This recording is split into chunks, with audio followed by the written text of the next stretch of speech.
erittäin noloa, että me on kutsuttu tänne vieras teille luennoimaan tosi tärkeitä asiaa ja te ette osaa yhtään käyttää.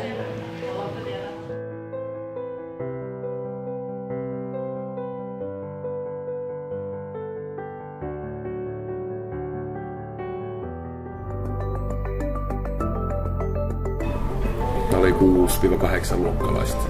Joo. Tuli hyvä. Mutta ekaan kertaa oli kyllä semmoinen olo, että onneksi loppu. Joo, siellä oli vähän rauhoittunutta. Kuuleeko siellä ylärivi kanssa? Ei. Niin olkaa hiljaa ja kuule. Palomies ensihoitaja ammatilta, niin meillä on Jore täällä kuvaamassa ja Luise. Jaksatteko vielä pari minuuttia, niin sit pääset? Ei. Koittakaa vielä jaksaa. Kuunnelkaa nyt hetki vielä. Ylärivi jätkät. Siinä meni tuossa alussa jonkin aikaa, että saatiin teidät rauhalliseksi, niin nyt se venytetään vähäsen. Me istutaan aina vaan kauemmin täällä, mitä useimmin tässä nyt joutuu keskeyttämään. Ja nyt on sen verran levoton, että nyt on mahdollisuus kysyä, jos haluatte kysyä jotain. Rauhoittomuutta. Aina sitä enemmän tai vähemmän, mutta nyt oli niin kuin normaali enemmän. Joo. Mut joo, niin noita luentojahan nyt on minkä verran sä oot käynyt näin nyt. Mun mielestä mä laskin, että 50 on niin tälle vuodelle. Mutta selkeästi niin viesti kulkee ympäri Suomea tuosta niin noista luennoista ja niin tulee pyyntöjä. Ja sitten siihen liittyen niin mehän käytiin tällä Sisä-Suomen lehdessä. Joo, paikallislehti.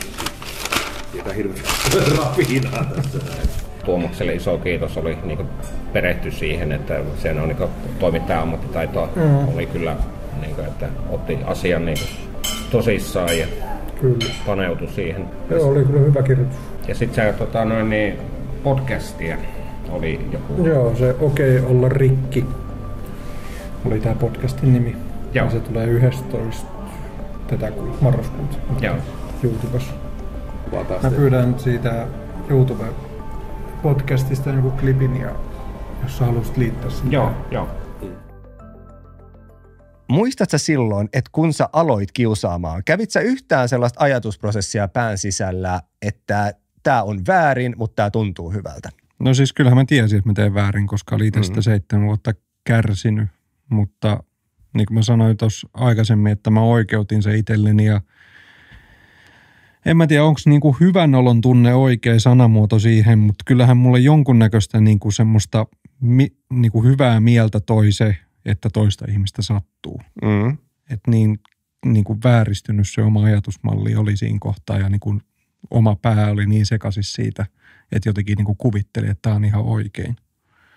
Mutta en mä sitten taas niinku, en mä antanut sen niinku häiritä, vaikka mä tiesin, että mä tein väärin. Mä niinku oikeutin sen vaan itselleni, että mä oon 7 vuotta tätä kärsinyt, nyt saa muut kärsiä. Eikä sitten taas niinku, kun sekin siihen aikaan mä itse asiassa tässä niinku 5-6 käynyt tässä Espoossa, tai ylipäänsä koko ala-asteen Espoon puolella, mutta ei silloin siihen aikaan niinku tuo Myyrmään siinä Kilterin yläasteessa, niin missä kävi yläasteen, niin ei siellä niinku opettajat puuttunut siihen silleen niin kuin olisi pitänyt.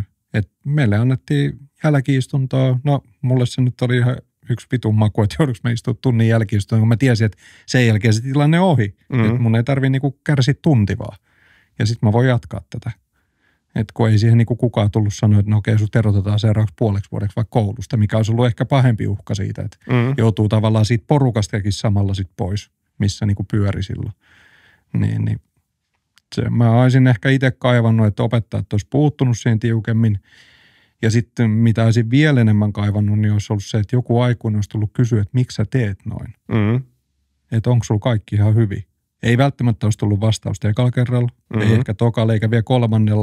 Mutta ehkä jossain kohtaa mä olisin saanut sanottua, että mulla on henkisesti niin paha olla itselleni, että mä puran mun oman paha oloni nyt niin kuin muihin ihmisiin tällä tavalla. Että mä tarvitsen oikeasti apua. Mutta miksi me ollaan Vaajakoskella? Me kävi tuolla koululuennoilla, Toni kävi luennoimassa. Hei, tehdään näin, että leikataan tähän kohtaan, että olemme tosiaan Vaajakoskella ja olemme menossa Vaajakummun yhtenäiskoululle. Joo, olemme menossa Vaajakummun yhtenäiskoululle. Oli pitää vaan luentaa.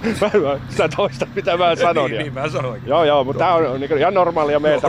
Niin, tosiaan lähdetään seuraavaksi kuuntelemaan tai katsomaan, että mitä siellä Vaajakummulla tapahtuu. Ja vaikka vakava asia, niin ei tämä aina niin vakavaa ole. Ei tää aina ole. No niin, mutta lähdetään me Äänekoskelle, vaikka me ollaan just tuntumassa niin, Vaajakoskelle. yritetään tälleen vaiheilla näitä. Tää on niinku ammattimaista. Tää on juuri. Joo.